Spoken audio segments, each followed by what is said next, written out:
दोस्तों, बाइबल कोई एक किताब नहीं है बल्कि 66 किताबों की एक कलेक्शन है जिन्हें कम से कम 40 ऑथर्स ने 1000 सालों में लिखा है।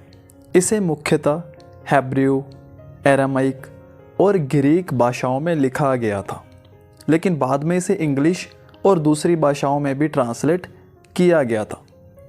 अब बाइबल की सभी 66 बुक्स के बारे में हम जानेंगे इस वीडियो में। उससे पहले दोस्तों, मैं हूं बंटी धीमान और एक छोटी सी रिक्वेस्ट है आपसे, इस वीडियो को आप अभी से लाइक कर दीजिए क्योंकि इसमें मेहनत बहुत लगती है और आपका एक लाइक ही मेरी मेहनत का फल होता है। तो स्टार्ट करते हैं। दोस्तों, बाइबल के 2 भाग हैं, ओल्ड टेस्टामेंट और न्यू टेस्टामेंट। ओल्ड टेस्टामेंट में जीसस के जन्म से पहले की कहानी है और इसमें टोटल 39 बुक्स हैं, जबकि न्यू टेस्टामेंट में जीसस क्रिस्ट के पैदा होने के बाद की हिस्ट्री है और इसके 27 चैप्टर्स या फिर आप बुक्स मान लीजिए बुक्स हैं, तो दोनों को मिलाकर 66 बुक्स हो जाती हैं। दोस्तों, टेस्टामेंट का मतलब होता है एग्रीमेंट।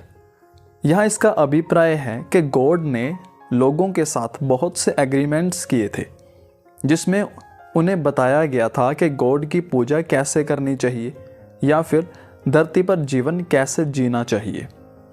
आइए इसे और जानते हैं। Old Testament.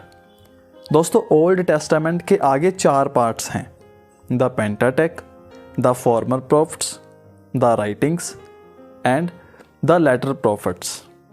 दोस्तों, इन सभी भागों के अंतर्गत कुल 39 बुक्स आती हैं जिनके बारे में अब हम जानेंगे। तो पार्ट 1 है द पेंटाटेक। दोस्तों, इस भाग में 5 बुक्स हैं जो कुछ इस प्रकार हैं। सबसे पहली बुक में यानी जेनेसिस में लिखा है, गॉड ने 6 दिनों में संसार बनाया और 7वें दिन को रेस्ट के लिए रखा।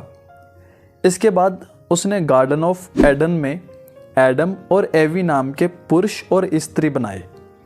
एडन में बहुत से पशु पक्षी भी रहते थे। गॉड ने एडम और एवी से कहा कि ट्री ऑफ नॉलेज के फल ना खाएं, वे फॉरबिडन फ्रूट्स हैं।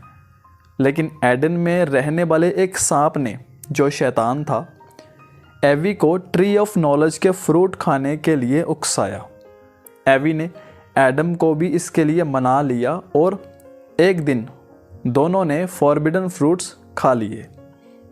ये देखकर गॉड क्रोधित हुए। उन्होंने दोनों को एक शाप दिया। एडम को शाप दिया कि आगे से तुम्हें जो भी कुछ चाहिए वह खून पसीना बहाकर ही मिलेगा, और एवी को शाप दिया कि तुम जब बच्चा पैदा करोगी तो तुम्हें भयंकर दर्द से गुजरना होगा। इसके बाद गॉड ने उन दोनों को एडन से निकालकर धरती पर स्थित इज़राइल नाम के देश में रहने के लिए भेज दिया। कुछ समय के बाद एवी के यहाँ एबल और कैन नाम के 2 लड़के पैदा हुए। एबल खेतीबाड़ी करता था जबकि कैन शिकार करता था। वे दोनों अपनी कमाई से गॉड को भी चढ़ावा देते थे। एक दिन गॉड ने कहा कि उसे एबल की ऑफरिंग ज़्यादा अच्छी लगी। अब यह सुनकर कैन क्रोधित हो गया और उसने अपने भाई की हत्या कर दी। इसके बाद गॉड ने कैन को शाप दिया कि आगे से तुम्हें तरह तरह की बीमारियां हुआ करेंगी। कुछ समय के बाद एवी को एक और बच्चे को उसने जन्म दिया जिसका नाम सेथ रखा गया। इसी तरह बहुत सदियां बीत गई और धरती पर इंसानों की कई पीढ़ियां आती गईं। इसके साथ ही पाप भी बढ़ता गया, जिससे गॉड बहुत क्रोधित हुए और उन्होंने पापी इंसानों को मिटा देने की ठान ली। उन्होंने नूह नाम के एक सच्चे हृदय वाले इंसान से कहा कि एक बहुत बड़ी नौका बनाए और उसमें हर प्राणी का एक जोड़ा रखे। इसके बाद गॉड ने लगातार बारिश की और पूरी धरती पर बाढ़ आ गई।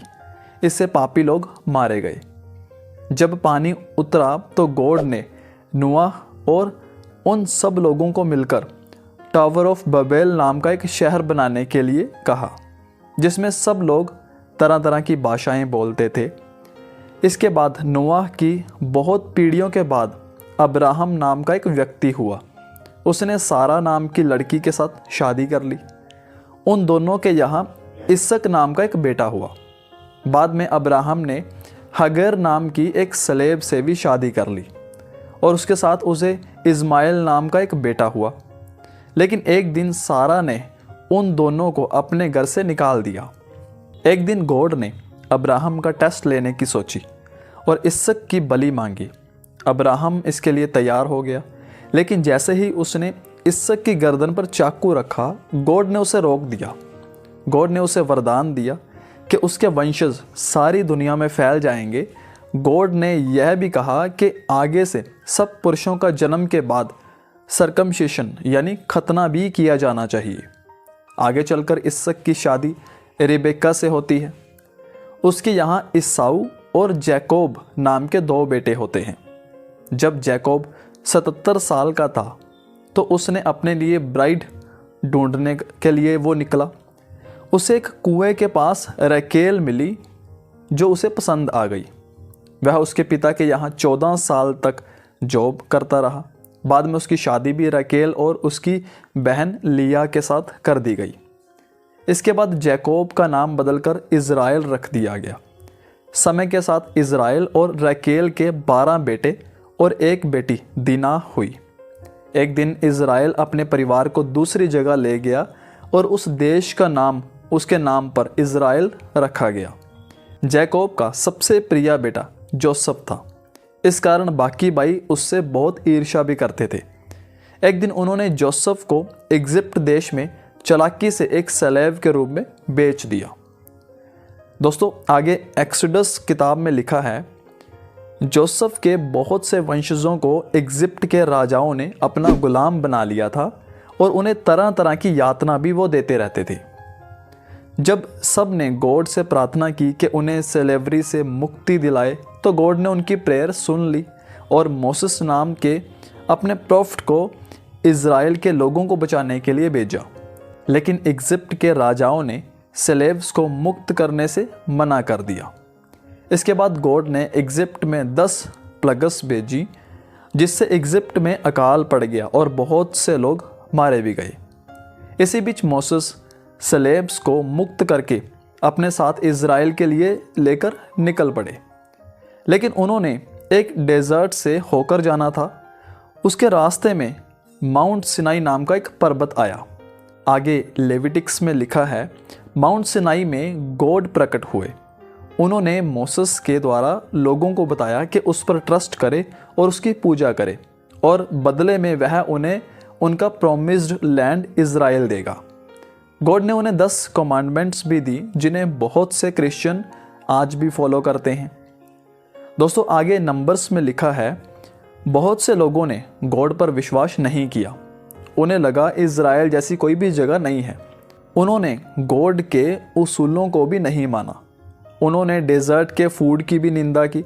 इससे गॉड नाराज हो गया और उन लोगों को अगले 40 साल तक डेजर्ट्स में ही भटकाता रहा। दोस्तों, आगे ड्यूटरनोमी में लिखा है, आखिर में मोसेस ने फिर से उन लोगों को गॉड की शिक्षा की याद दिलाई और उस पर विश्वास करने को कहा।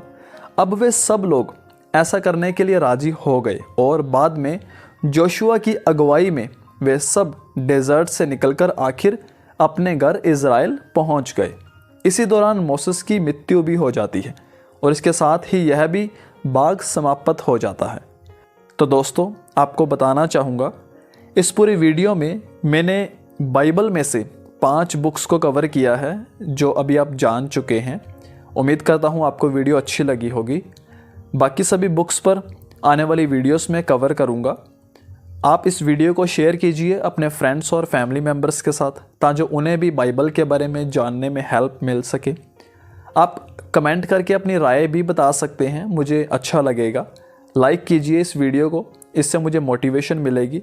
दोस्तों, इस वीडियो को आप YouTube पर देख रहे हो तो चैनल को सब्सक्राइब कर लीजिए और नोटिफिकेशन बेल प्रेस करके ऑल पर क्लिक कर लीजिए। इससे आने वाली बाकी सभी वीडियोस का नोटिफिकेशन आपको मिल जाएगा। फेसबुक पर देख रहे हो तो आप पेज को फॉलो कर लीजिए। मैं मिलता हूँ जल्दी ही आपसे नेक्स्ट वीडियो में। Thanks for watching.